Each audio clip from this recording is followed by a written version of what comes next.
Hello, everybody. This is Dawn from Hitroff Consulting and Business Services, located in Rohnert Park, California, where we provide sole proprietors and small businesses with bookkeeping, tax preparation, and notary services. Today, we are going to do one of our breakout videos. This video is an extension from our coffee break series, what every employer should implement before hiring in California. So, again, this is just an extension video of that coffee break series. Today, we're going to go over the job analysis portion of hiring, which is often overlooked in the process, mainly because the employer doesn't have the time to do the research, or they just don't want to um, put that much, I shouldn't say effort, but there is an overload of information that goes, um, that you acquire when you are doing an analysis of your needs when hiring. So sometimes it's a lot easier to just pull down a generic job description and post it. Unfortunately, what this does is it causes a higher percentage of turnover because you're not hiring the right person to do the job that you need them to do. And according to Career Builder, they did a survey, and over 70% of small businesses and or first-time employers, they hired the wrong candidate due to utilizing a generic job description that they just pulled down from the internet. So if you think of in the instance of cost efficiency, in the long run, it's better if you just take the time to figure out your exact needs so that you can hire the right person. And that's what a job analysis does. So, a job analysis, what it does is it assists you in finding better candidates, and it helps you put together a hiring process for your company. So, what we're going to do first is we're going to look at the steps of performing a job analysis. Um, which might seem tedious, but in the long run, again, it's the most beneficial for you because, again, you're putting together a job description that meets the needs of your company. So, first, we're going to do, or should I say, the first thing you are going to do is you need to make a list of tasks that you need from this individual. The reason for a list is you might find you need more than one person. That's a good thing to know. So the first thing you're going to do is you're going to make a list. Um, what we're going to do after that is we're going to go on a field trip and we're going to go check out the ONET website.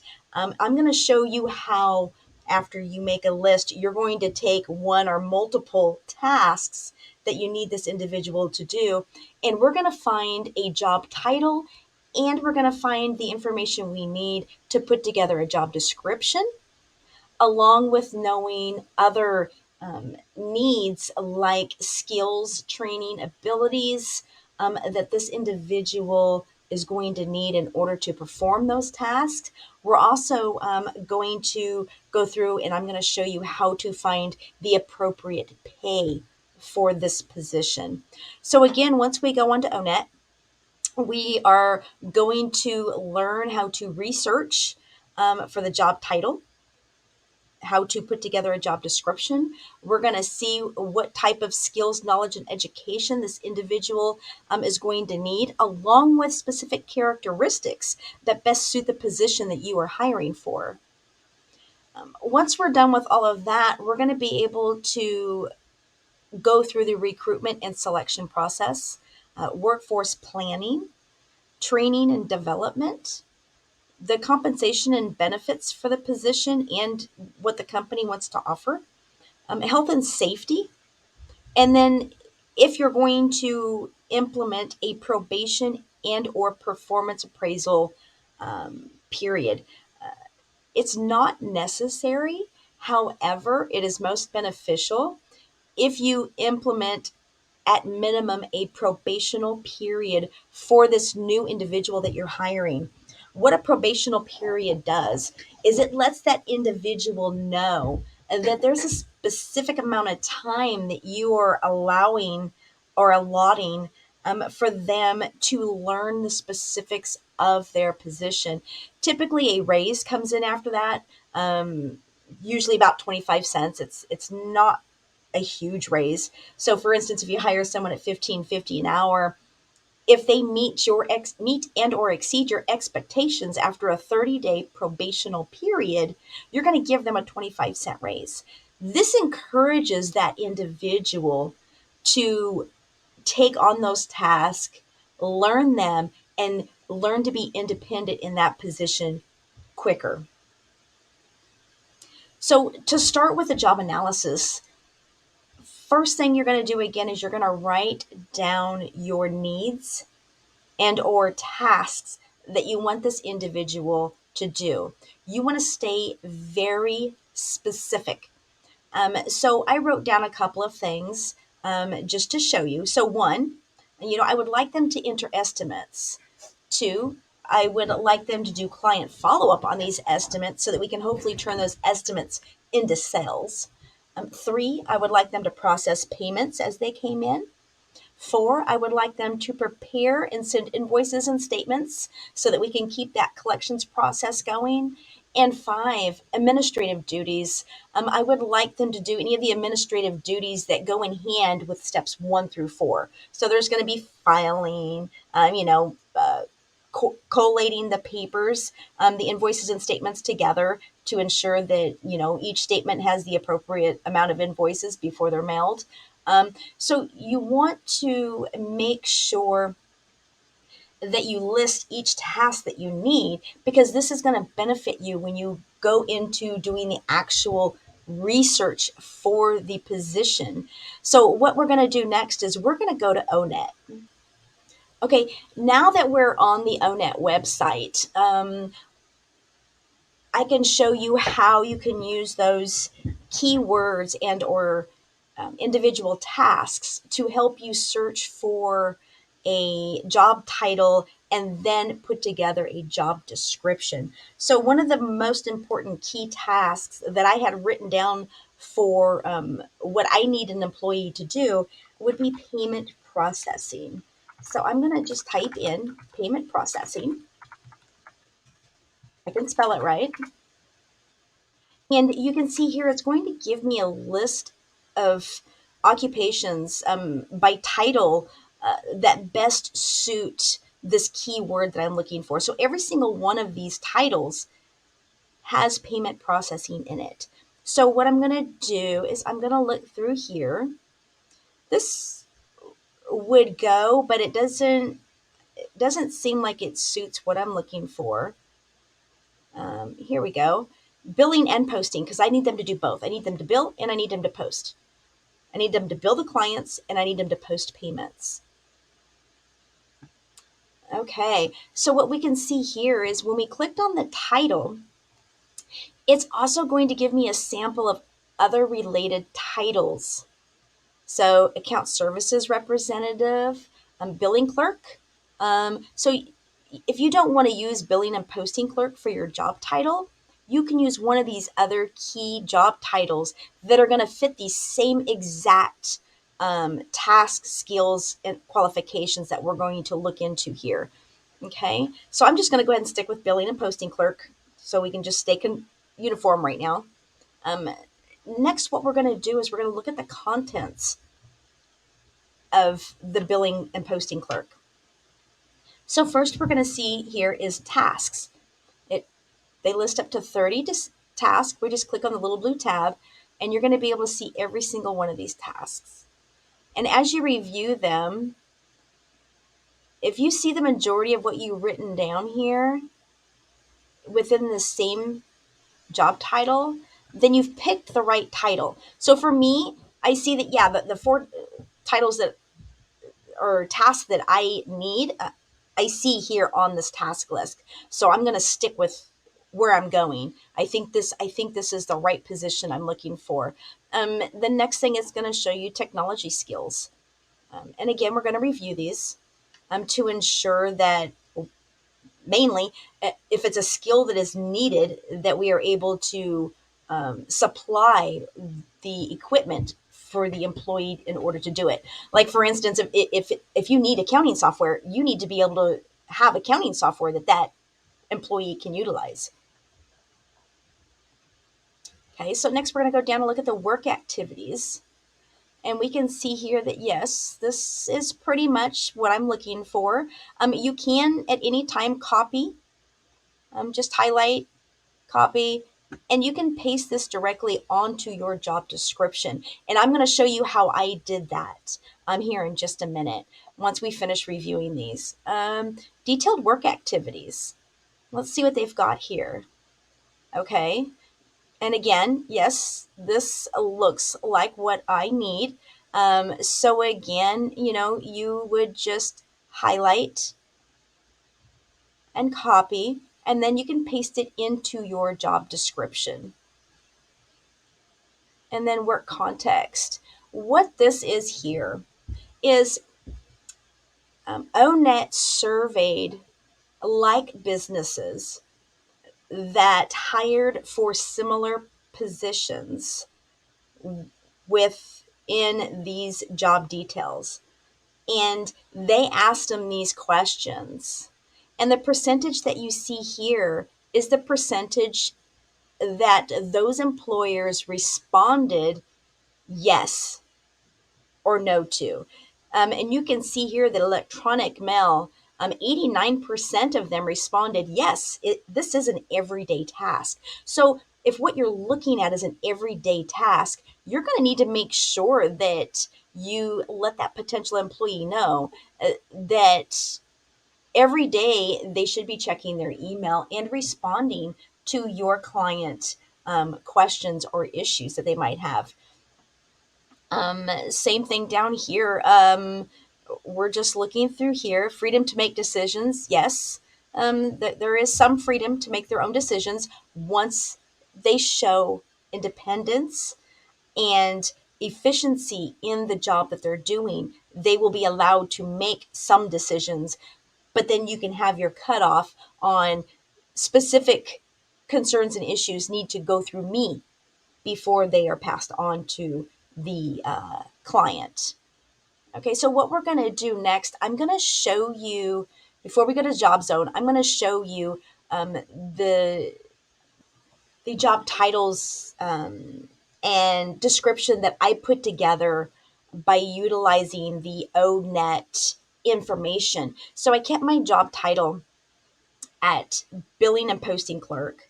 And what I did is I copy and pasted a few of the duties that I felt the individual was going to need in order to perform the job that I am requesting of them to do.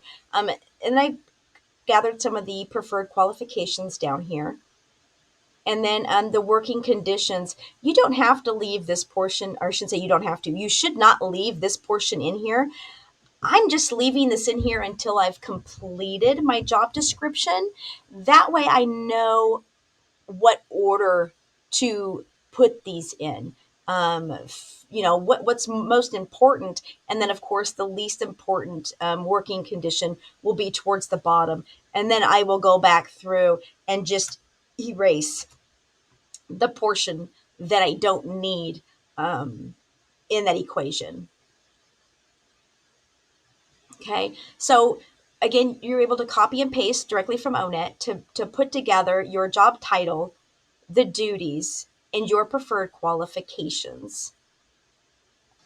Once we have our job description together, then what we're going to do is we're going to go down a little bit further on the ONET website. We're still within the same job title and job description.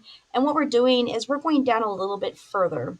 And what this we're just going to go into the job zone, which is going to tell us credentials and pay for this specific position. So you can see here when it comes to education, The majority feel that just specific required training, high school diploma or any vocational school, job experience, and or associate's degree is all that's necessary in order for the individual to have the knowledge to fulfill the needs of this position that we are currently looking at. Job training specifically usually happens, on the job. You are going to be training this individual to do your job your way.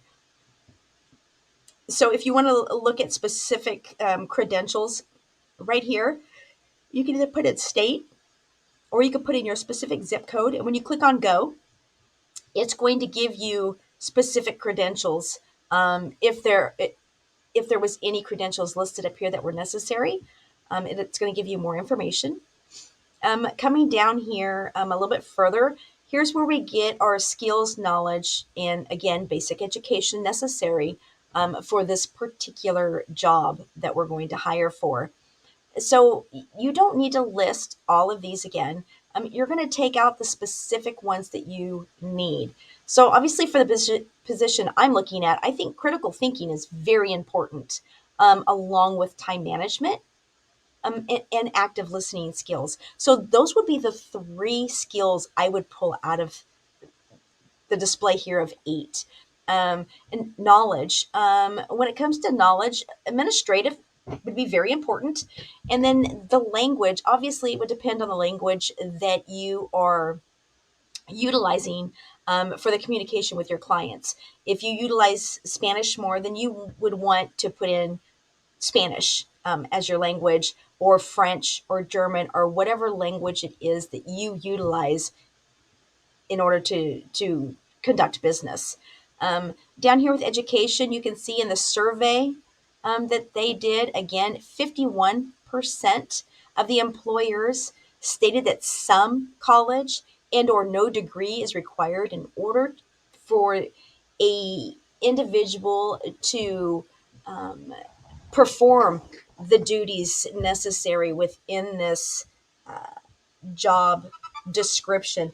And again, that would depend on training because remember, you are going to train this employee. They just need to have specific skills, knowledge, and abilities to perform the job with reasonable accommodation. Okay, abilities. These are the worker characteristics that we talked about earlier in the slide. What type of characteristics does this individual need?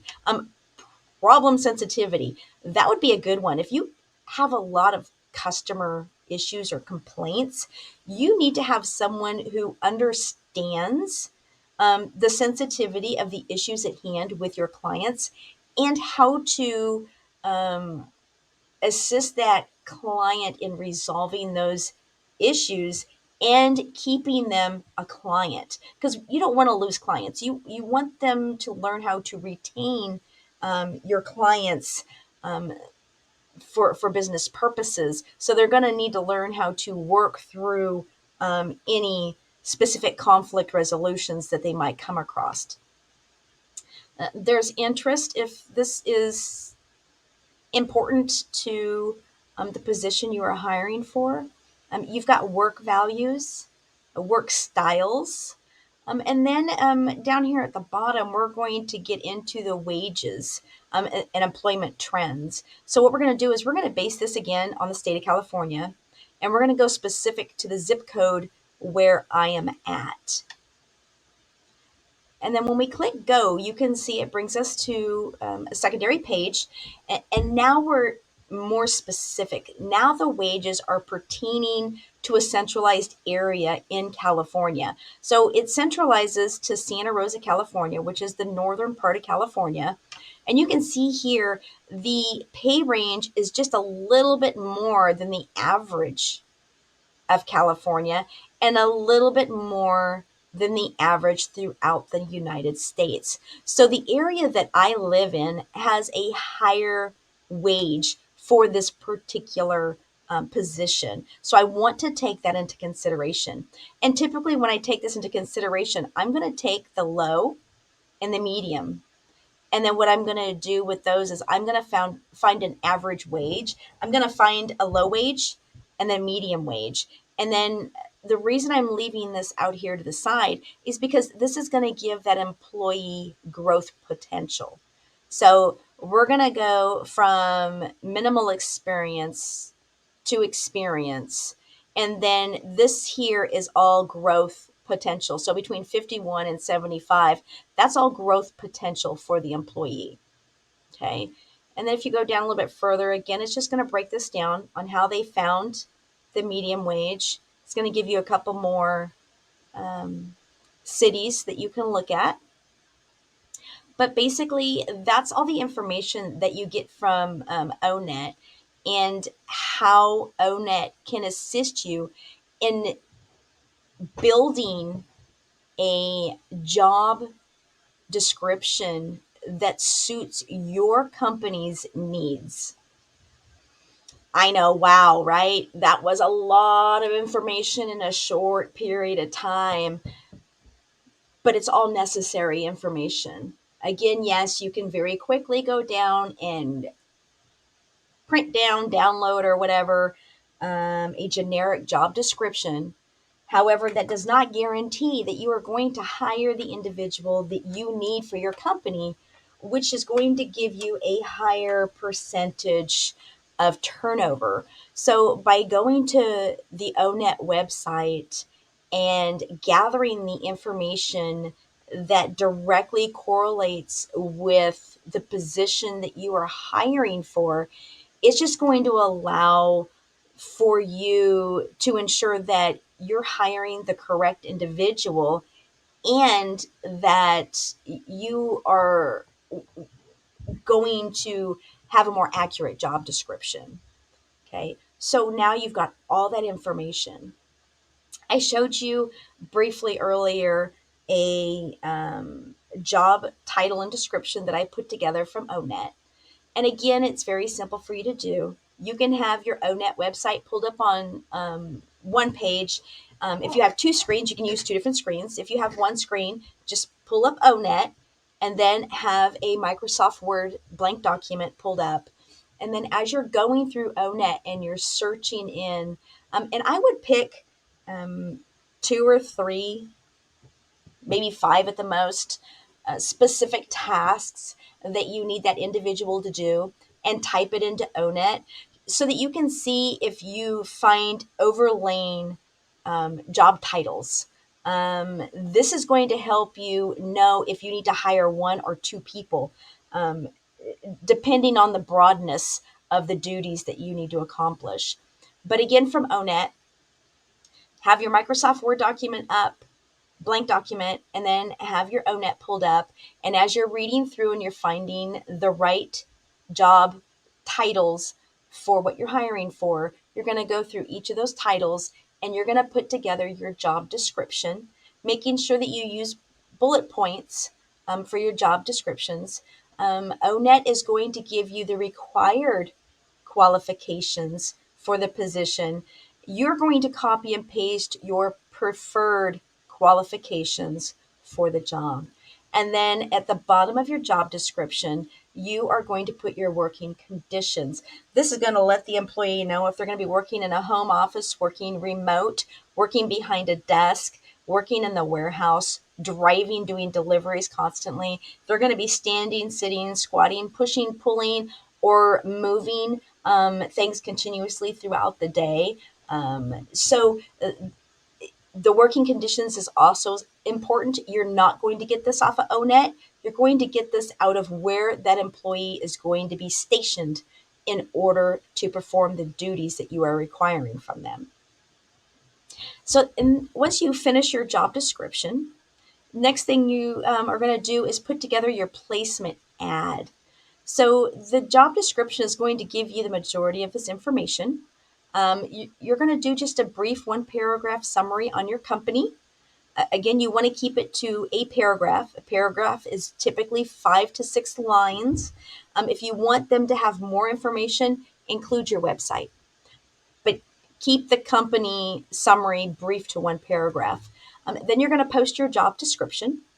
Um, if you're going to have a pay range, you'll post your pay range, and then you're going to put DOE after it, which is depending on experience.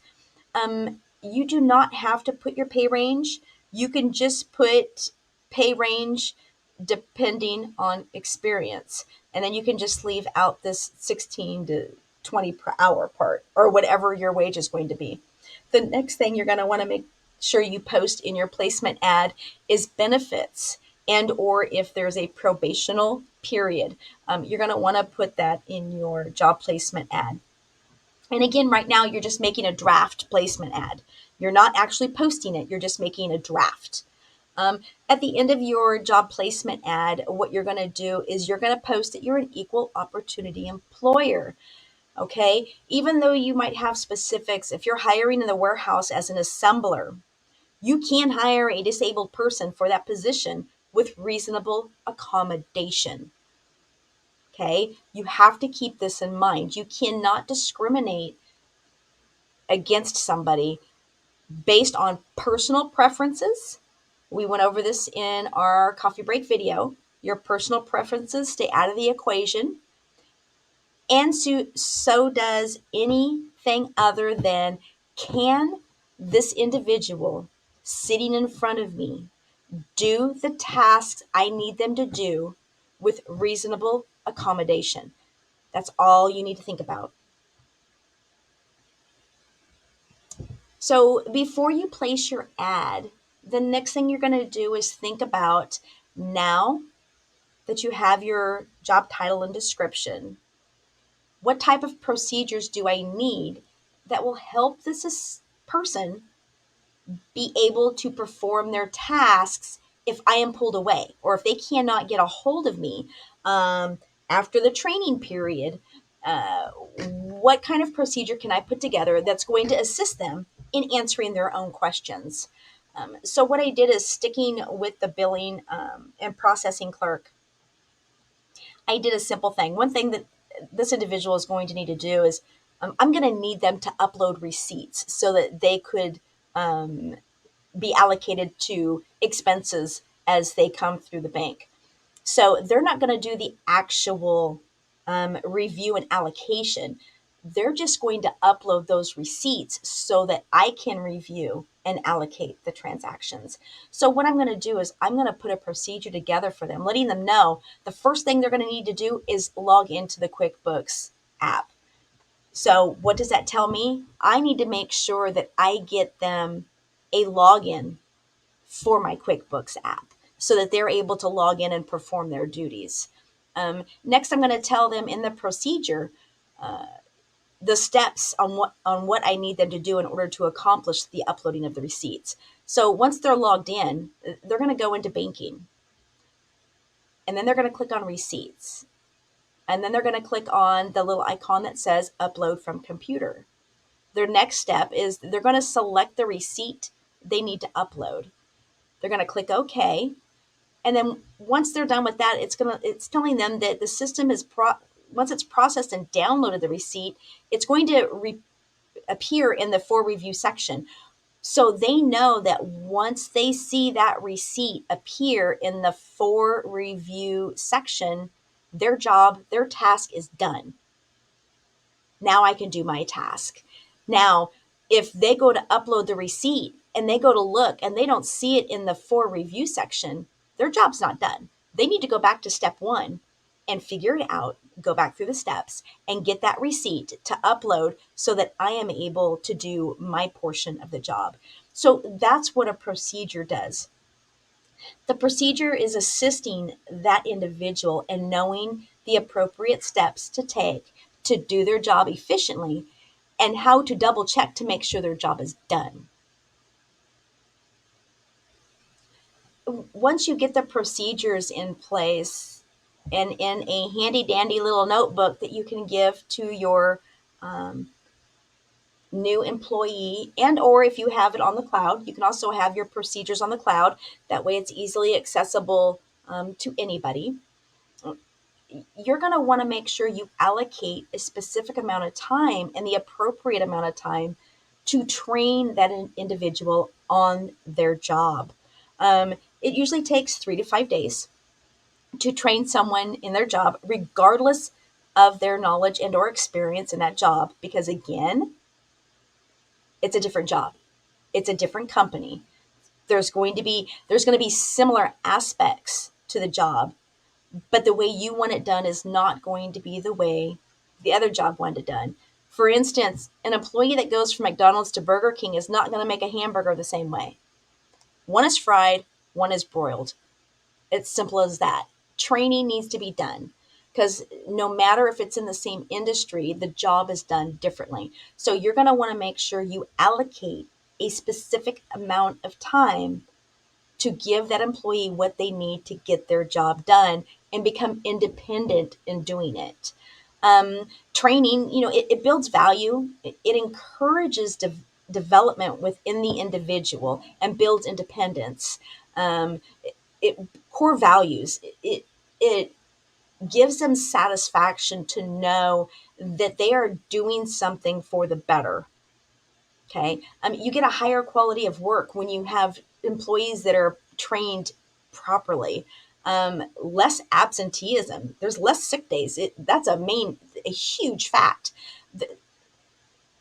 When people enjoy going to work and they feel like the work they are doing is somehow of the greater good, they tend to show up to work a lot more often. Um, Getting the appropriate training improves productivity because the individual knows what to do. And if they forget a step, they know where to go to find the information they need in order to go back and find that step they forgot and finish their job. And in the long run, if you put together, if you take the time for a job analysis and you put together a job description according to your business needs, there's less turnover because you're hiring the individual or the right candidate that suits the needs of the company, not the generic position that you pull down from the internet. So I know there's a lot of information again here today. If you need any individual further explanation, or if you have any questions, go ahead and post your comments below. As I see them, I will post the comments right below you so that we will see the questions and answers in the same area. You're more than welcome to log into my website and send me additional questions if you have a longer, more detailed question that you would like answered. And again, if you like these videos, please subscribe to my channel and you will get updates as new videos arise and post. Thank you very much and have a great day.